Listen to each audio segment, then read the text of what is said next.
Salut à toi, j'espère que tu vas bien, c'est Jean de Road to Action. Du coup, cette chaîne Road to Action que j'ai créée avec mon pote Jérémy pour t'aider à passer à l'action, à atteindre tes objectifs. Du coup, let's go. Aujourd'hui, je te fais une vidéo sur la lecture rapide.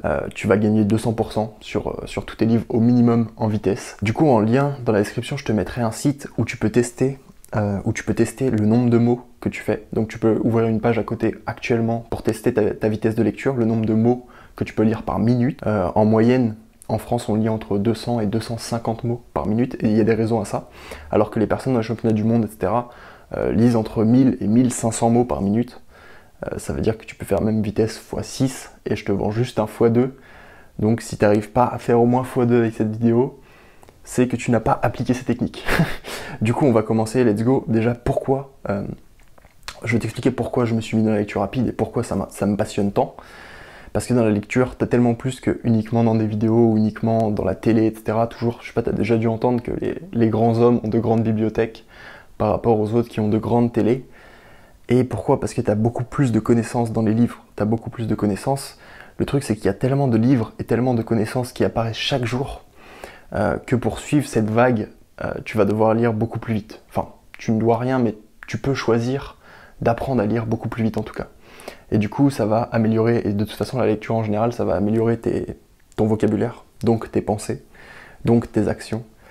Ça va t'améliorer culturellement, ça va donner une ouverture d'esprit qui est juste grandiose, et ça va te donner du poids dans la société, parce que quand tu parles à quelqu'un et que tu peux placer des références de plusieurs livres, que quelqu'un te parle d'un livre et que en effet tu l'as lu aussi, bah forcément ça t'aide à monter dans les échelles de la société en quelque sorte.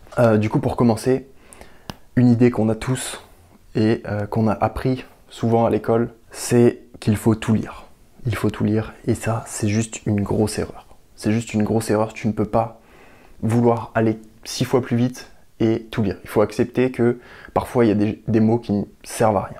Il y a des mots qui servent à rien, et à l'oral, ça serait bizarre de ne pas les utiliser, de ne pas les dire. À l'écrit, c'est bizarre de ne pas les écrire, mais pourtant on n'est pas obligé de les lire. Typiquement, les un, une, le, la, les, c'est des mots que tu n'as pas besoin de lire. C'est des mots que en fait tu vas juste passer dessus. Tu vas passer dessus, et du coup je vais te donner des méthodes juste après pour que tu puisses passer dessus sans focaliser dessus. Du coup, un premier outil, ça va être ton doigt. C'est pareil, c'est une idée qu'on a beaucoup, qu'il faut lire sans son doigt. Et pourtant, peut-être que tu as déjà vu quand tu parcours un article de journal par exemple, tu vas tenter de le parcourir. Quand tu tentes de chercher une information précise dans un journal, tu vas tenter de le lire avec ton doigt pour rechercher l'information. Tu vas faire comme ça. Et ça va t'aider à aller beaucoup plus vite. Ça va t'aider à aller beaucoup plus vite, du coup, pourquoi pas le faire quand tu es dans un livre? Pour ma part, j'ai encore mieux qu'un simple doigt. J'ai ce que j'appelle un guide visuel, enfin ce qui est appelé un guide visuel. Du coup, c'est une baguette en bois. Après, tu peux prendre du coup un crayon, un stylo, ce que tu veux. Dans l'idéal, tu fais la pointe en rouge. Pourquoi? Parce que le rouge attire l'œil davantage, et surtout sur le papier blanc, ça t'aura un plus gros contraste. Du coup, ton œil aura des facilités à suivre, et du coup, je t'explique tout de suite à quoi ça sert. À quoi ça sert? Ça sert tout simplement à avoir un mouvement oculaire, donc un mouvement de tes yeux, très fluide.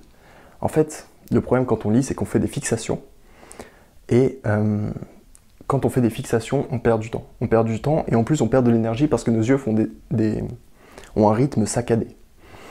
Quand tu as ce guide visuel, ça te permet non seulement du coup d'avoir un rythme qui est fluide, donc pour tes yeux, c'est beaucoup plus simple à suivre, et en plus, ça te permet de donner un rythme avec ta main. C'est plus uniquement ton cerveau et tes yeux qui choisissent là où tu lis, c'est maintenant également ta main tu peux décider d'augmenter le rythme. Et même si tu rates quelques mots. Maintenant, une autre idée, la lecture rapide, c'est comme un entraînement. La lecture rapide, il va falloir que tu t'entraînes, que ton cerveau s'habitue et qu'il soit en mode survie. Du coup, pour ça, il y a plusieurs techniques. D'abord, tu as le fait de poser un budget temps. J'en avais déjà parlé sur le Insta Road to Action. Je ne sais pas si tu le fais, dis-le moi en commentaire. En gros, le principe est simple. Par exemple, tu décides de lire 50 pages en 20 minutes. Donc tu mets un chrono, 20 minutes, tu dois lire les 50 pages. Si tu n'as pas terminé, tu vas à la 50e page de ton livre. Donc en gros, tu as raté des pages. Et ton cerveau doit s'habituer à ça. Un autre outil que tu peux utiliser, ça va être du coup un métronome. Pourquoi un métronome? Un métronome, tu peux le régler par exemple sur 30 secondes, et en fait, il va faire du coup un bip tous les 30 secondes. Tu vas sur internet, tu tapes métronome, tu vas trouver. Tu mets un bip par exemple tous les 30 secondes, et tous les 30 secondes tu décides que tu changes de page. Après tu pourras faire 20 secondes, 15 secondes, etc. Maintenant une troisième chose qui peut pas mal jouer sur ta lecture et sur la vitesse de ta lecture, en fait tout ce qui est lecture ça va être de la concentration. De la concentration, et qu'est-ce que tu as besoin pour te concentrer? Tu as besoin déjà, pour le confort de tes yeux et pour ta fatigue, bah déjà du coup pour ta fatigue il va falloir être reposé, donc lire le soir par exemple, si le but c'est de lire vite ça va être compliqué pour toi et c'est pas là que tu vas être productif là-dessus. Donc lire en journée quand tu es reposé ça va être plus simple pour toi et tu vas lire plus vite. Maintenant autre chose ça va être tout simplement d'avoir une bonne lumière, d'avoir une lumière du coup du jour. Tu peux remarquer par exemple quand tu as juste une lampe de chevet ça va être plus compliqué, d'avoir une lumière qui est au-dessus de toi et ta position aussi va jouer pour beaucoup. Moi je sais que en fait avant je lisais du coup allongé dans mon lit, ça, et je trouvais pas de bonne position et du coup j'étais toujours mal à l'aise. Et en fait juste le fait de se mettre sur un bureau et de s'asseoir, ça va juste t'aider de fou et tu peux gagner déjà pareil quelques mots par minute. Et en fait après c'est de l'effet cumulé. C'est quelques mots plus c'est quelques mots plus c'est quelques mots. C'est ça qui va te faire gagner peut-être 500 mots par livre, puis 1000 mots par livre, puis en fait sur une année tu as pu lire 4 livres de plus, tu vois, 5 livres de plus, 10 livres de plus, etc. etc. Autre chose qui rentre dans l'environnement, ça va être le bruit. On entend souvent que pour se concentrer, il faut un endroit qui est silencieux. Et en fait, c'est pas le cas. C'est faux. Ça, idée reçue.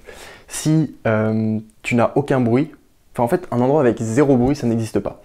Je sais pas si tu as déjà remarqué, mais par exemple, je vais te donner un truc qui a dû déjà t'arriver. Tu es dans un endroit où tu as l'impression que c'est silencieux, tu te concentres sur des cours, sur un livre, sur peu importe. Et là, tu entends des tout petits bruits. Par exemple, le bruit de la gouttière à côté, le bruit de la chasse d'eau de ton petit frère qui est plus loin, le bruit de, je sais pas, quelque chose qui se passe dans ta maison, un craquement de parquet. En fait, tu vas entendre des micro-bruits, et ça va te déconcentrer. Du coup, pour remédier à ça, au lieu d'essayer d'avoir zéro bruit, et de toute façon tu en auras toujours, autant accepter. Déjà, le fait d'accepter, ça va t'aider, et aussi accepter d'avoir un petit peu de bruit, et peut-être que ça va t'aider. La musique, c'est à bannir. Il y a plein d'études qui le prouvent, que pour ton cerveau, ça n'a aucune productivité. Mais par contre, tu peux mettre ce qu'on appelle des bruits blancs. Et je t'invite à chercher dès maintenant. Et dis-moi si tu connais, mais il y a peut-être des chances que tu ne connaisses pas. C'est en fait les bruits blancs, on l'utilise souvent pour les bébés, pour qu'ils s'endorment. En fait, ça va être un bruit continu. Donc soit tu peux utiliser des ondes. Enfin, tu trouveras sur Spotify, sur YouTube, sûrement aussi. Soit ça peut être par exemple un bruit de ruisseau. Et en fait, ce bruit, il est continu. Et du coup, tu mets dans tes écouteurs. Et tu as un bruit mais qui est constant. Et donc, ton cerveau va finir par l'oublier. Et du coup, pour te concentrer, c'est juste top. Moi, j'utilise depuis pas mal de temps et c'est juste top. Pour le budget temps, d'ailleurs, j'avais oublié de te le dire tout à l'heure, moi j'utilise la technique Pomodoro, que tu connais sûrement. Du coup, c'est minuteur de 25 minutes. Et après, tu as une pause de 5 minutes. Soit j'en fais 2, soit un seul au début suffit, parce que tu vas voir aussi que la lecture rapide, au final, c'est quand même fatigant et c'est un entraînement cérébral, je le répète. Voilà, du coup, tu as les 4 premières techniques, enfin 4 grandes techniques où tu as déjà des exercices que tu peux faire. Donc, lis avec ce guide visuel, fais des tests sur Internet pour savoir combien de mots par minute, là, tu lis actuellement, et combien de mots par minute tu vas réussir à lire avec ces quelques techniques que j'espère que tu as notées. Sinon, reviens dans la vidéo et note-les, vraiment, ça va t'aider vraiment beaucoup. Et on se retrouve très vite, d'ailleurs sûrement tout de suite, ça a dû déjà être publié pour toi. Je suis en train de faire une playlist du coup sur la lecture rapide, je vais t'apprendre le mind mapping aussi, parce que c'est une technique pour retenir et pour apprendre d'un livre, c'est juste super top. Et apprendre le maximum d'un domaine en 2 heures de temps. Je vais te donner ça et peut-être quelques autres astuces par rapport à la lecture rapide que tu pourras ajouter déjà à celle-là. Voilà, sur ce, on se retrouve très vite dans une autre vidéo et ciao, bonne soirée.